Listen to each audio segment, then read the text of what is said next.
ఇవాల్టి రోజు ఈ జ్ఞానోపాసనకి జిజ్ఞాసులందరికీ, ముముక్షువులందరికీ, నా ఆత్మీయ ఆధ్యాత్మిక సహోదరులందరికీ, నా సహదేవులందరికీ శిరస్సు వంచి మీ పాదాల దగ్గర ఉంచి నమస్కరించుకుంటూ ఇవాల్టి ఈ ఆధ్యాత్మిక జ్ఞానోపాసనకి స్వాగతం, సుస్వాగతం.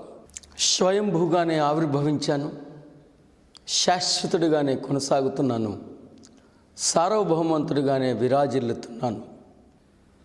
సృజనాత్మకతనే దివ్య వారసత్వాన్ని జన్మతహాగానే పునికి పుచ్చుకున్నాను. సరిగ్గా ఇప్పుడు నేను వచించిన ఈ ప్రవచనం ప్రాతస్మరణీయం. సనాతన సాంప్రదాయంలో కొనసాగుతున్న ప్రతి సాధకుడికి తన మీద తనకు ఉండాల్సిన దృక్కోణం ఈ విధంగానే ఉండాలి. Every aspirant should have this attitude on him. అందుకే సనాతన సాంప్రదాయంలో కొనసాగుతున్న సాధకులకి తమ మీద తమకి ఉండాల్సిన దృక్పథాన్ని మరొక్కసారి మీకోసం ఉపదేశిస్తున్నాను. స్వయంభూగానే ఆవిర్భవించాను, శాశ్వతుడిగానే కొనసాగుతున్నాను, సార్వభౌమంతుడిగానే విరాజిల్లుతున్నాను. సృజనాత్మకతనే దివ్య వారసత్వాన్ని జన్మతహాగానే పునికి పుచ్చుకున్నాను. అందుకే ఈ అంశాలు ప్రాతస్మరణీయమైనవి. ప్రాతస్మరణీయమైన ఈ అంశాలు నిత్య పారాయణంగా సాధకుడికి తన మీద తనకు ఉండాల్సిన ఈ దృక్పథాల యొక్క అంతరార్థాన్ని మీకోసం మరొకసారి వాటి అంతరార్థాలని ఉపదేశిస్తాను. స్వయంభూగా ఆవిర్భవించాను. స్వయంభూ అనేది ఎంత మహిమాన్వితమైన అంశమో, ఎంత ఉత్కృష్టమైన అంశమో. కానీ అనేక మంది స్వయంభూ అంటే విగ్రహానికే పరిమితం చేసుకున్నారు. స్వయంభూ అంటే విగ్రహానికి పరిమితమైన అంశం కాదు సుమా. ఒక రకంగా చెప్పాలంటే అహం బ్రహ్మాస్మి అన్న మహిమాన్వితమైన ఆ హోదా స్వయంభూ అన్న పుష్పం నుంచి పుట్టుకొస్తున్న సుగంధమే సుమా. స్వయంభూ అనే అర్హత కానీ మనకి ఉండి ఉండకపోతే అహం బ్రహ్మాస్మి అన్న స్తోమత కూడా ఉండేదే కాదు సుమా. స్వయంభూ అంటే that which has emerged on its own, that which is not the consequence of anything else, but that which is the origin of every consequence. అంటే ఏదైతే తనంతట తానుగానే ఆవిర్భవించిందో, ఏదైతే ఏ పరిణామక్రమంలోంచి పుట్టుకురాలేదో, ఏదైతే ప్రతి పరిణామక్రమానికి జన్మనిచ్చిందో ఆ మాతృగర్భాన్ని, ఆ విశిష్టతని స్వయంభూగా మనం గుర్తించాలి. మనం స్వయంభూగా ఈ ఉనికిలోకి ఆవిష్కృతమై ఉండకపోతే అహం బ్రహ్మాస్మి అన్న హోదా ఉండేదే కాదు. నేను దైవం అని నన్ను నేను అనుకోవాలంటే మొదటిగా నేను స్వయంభూగానే ఉనికిగా అభివ్యక్తీకరించుకున్నాను, ఆవిష్కృతమయ్యాను అన్న మహాసత్యం అర్థమై తీరాల్సిందే. సో మనం స్వయంభూగానే ఆవిర్భవించాం, శాశ్వతంగానే కొనసాగుతున్నాం.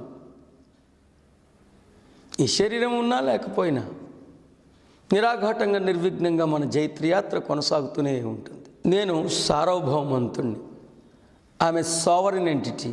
అంటే నేను ఇంకెవరి చేత నియంత్రింపబడట్లేదు. నన్ను నేను నియంత్రించుకోవటానికి కావలసిన శక్తి కూడా నా అంతరంగంలోంచే ఒక జీవనదిలా పుట్టుకొస్తుంది. అంటే శక్తి కోసం ఇంకా నేను దేని మీద ఆధారపడట్లేదు. అంతర్లీనంగా, అంతర్నిహితంగా, సహజాతంగా ఉన్న ఆ శక్తినే నేను వినియోగించుకుంటున్నాను. ఇంకా సృజనాత్మకత అనే దివ్య వారసత్వాన్ని జన్మతహాగానే పునికి పుచ్చుకున్నాను. మానవుడికి శ్వాసించడం ఎంత సహజమో దైవానికి సృష్టించడం అంతే సహజం.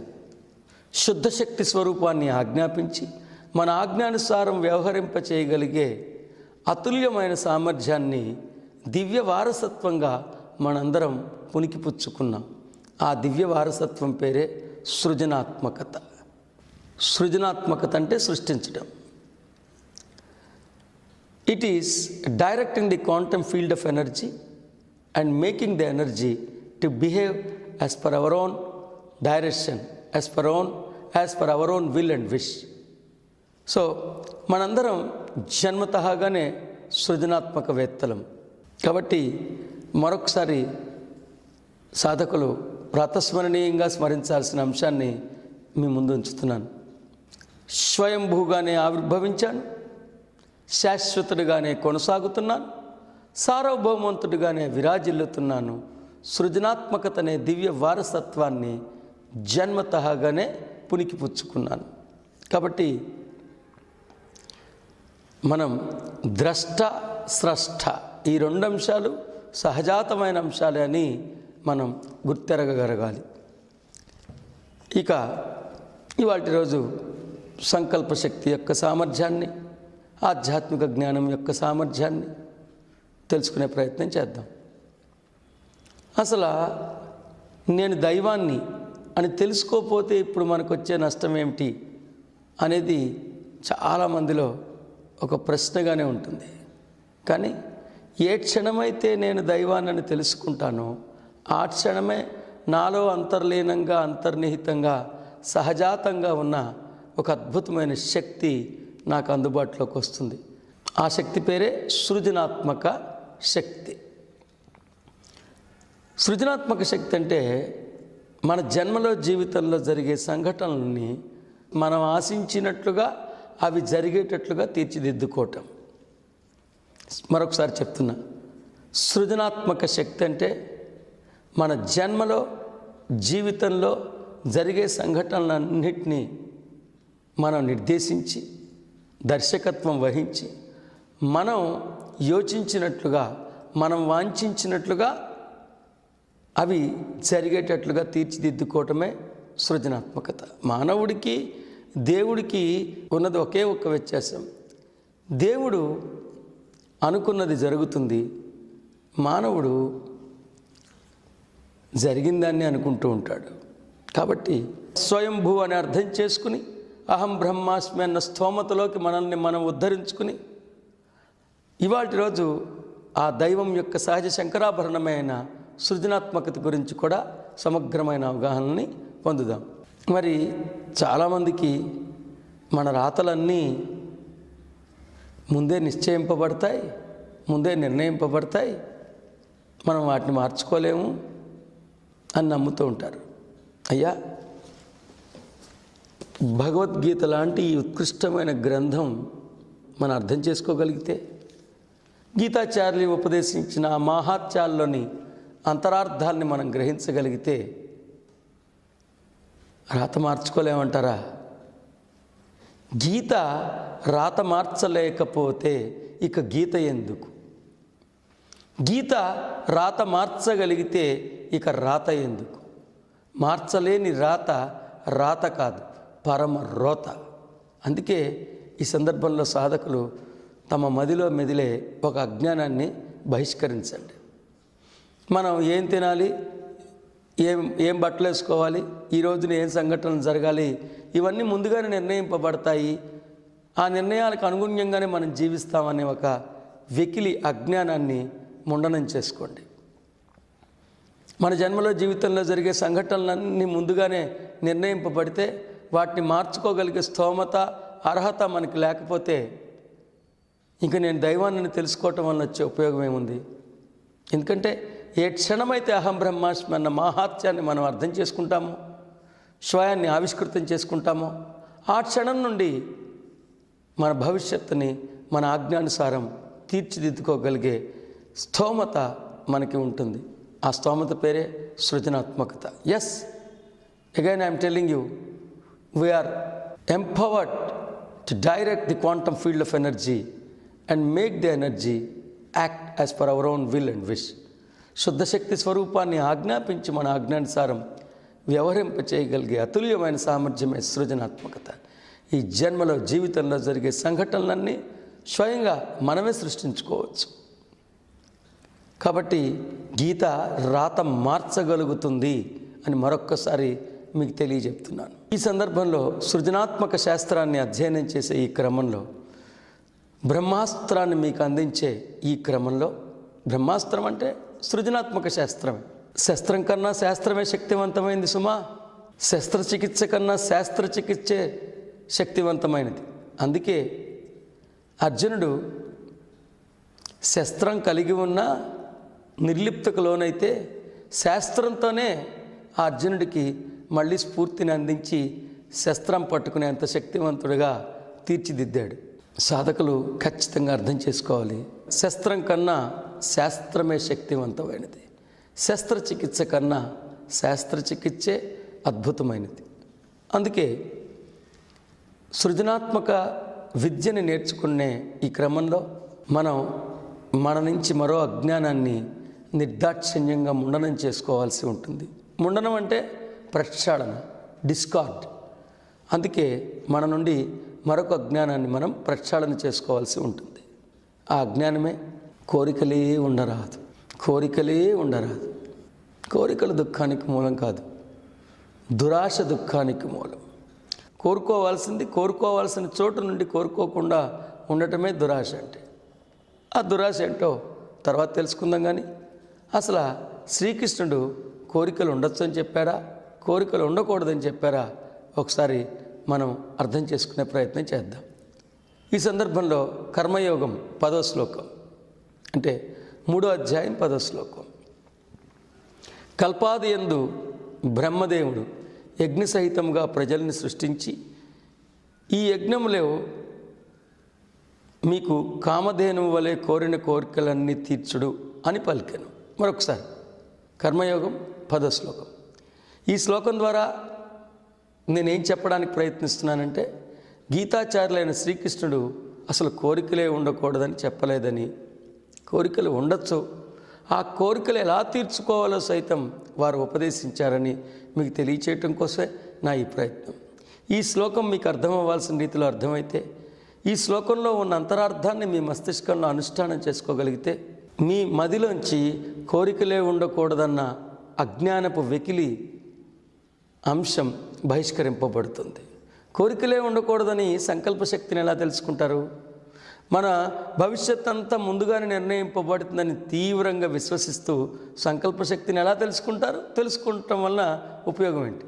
So first of all, if you want to learn the beautiful concept of creation, which is the very natural quality of the God, you have got to discard from your thinking pattern the stupidity saying that our future is already being fixed by someone else somewhere else. You should also be smart enough to discard another stupidity saying that as per the spirituality we should not have any desires. కోరికలు లేకపోవటం కూడా కోరికే సుమా. కోరికలు లేకపోవటం అన్ని కోరికల్లో కల్లా పెద్ద కోరిక. చిన్న ఉదాహరణ చెప్తాను నేను. 3 వ్యక్తులు ఉన్నారు. ఒక వ్యక్తి నేను ఇంగ్లీష్ సినిమాకి అయితే వస్తా అన్నాడు. ఒక వ్యక్తి నేను తెలుగు చలనచిత్రానికే వస్తా అన్నాడు. ఒక వ్యక్తి అసలు నేను సినిమాకే రానన్నాడు. మరి ఆయన కోరిక ఉన్నట్ట, కోరిక లేనట్ట? సినిమాకి వెళ్ళకపోవటం ఆయన కోరిక, కోరిక లేకపోవటం పెద్ద కోరిక.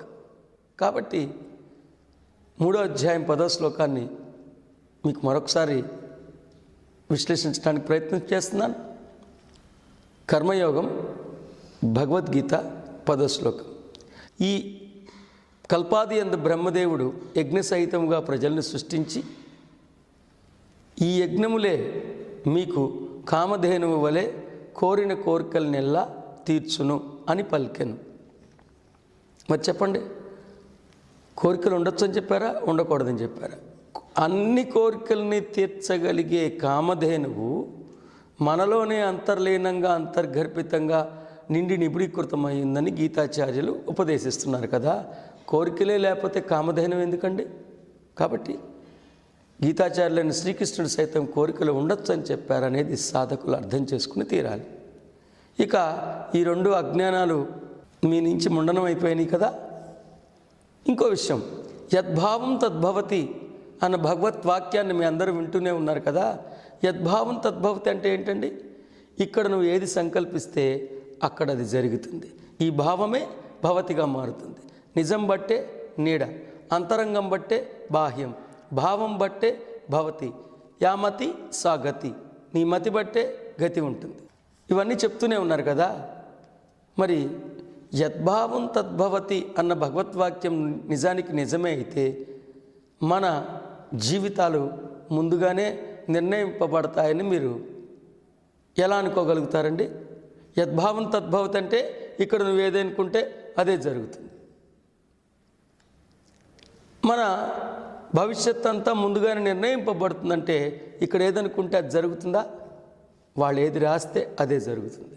కాబట్టి యద్భావం తద్భవతి అన్న భగవద్వాక్యాన్ని మీ మస్తిష్క కణజాలాల్లో అనుష్ఠానం చేసుకుని మన భవిష్యత్తు ముందుగానే నిర్ణయింపబడుతుందన్న అజ్ఞానాన్ని సాధకులు మననం చేసుకోవాల్సిందిగా ఈ సందర్భంలో సాధకులకి హితోపదేశాన్ని చేస్తున్నాను.